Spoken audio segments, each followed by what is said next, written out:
The Arabic language, or the language in general, speaking a language, is to be able to convey what you intend to say. You convey what you intend to say.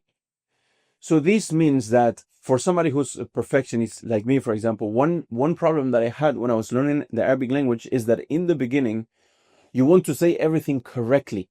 So that makes you it inclines you towards wanting to know all grammar rules. And as well, you have izzah, you have honor, you don't want to be laughed at and so on. So you want to say everything correctly.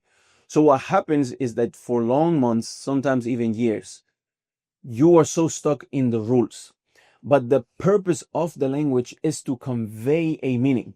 Whether it's correct or wrong, if the person understands what you're trying to say, even if you use sign language to support your speech and he understands it, you are speaking the language.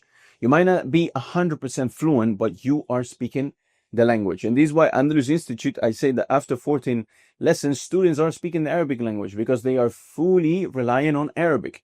Their speech is not 100% correct, obviously. We still haven't gone through a bunch of chapters of grammar and morphology, but they are able to convey what they want to say in Arabic.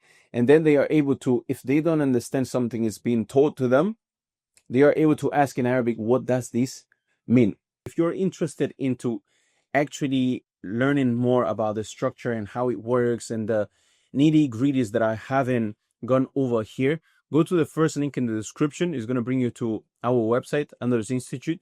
Read through it, watch the video in there so you can learn better on how you can follow a proven step-by-step progress to actually get to the point where you are able to understand the Quran by yourself and understand Islam and have access to the scholars and the scholarly works.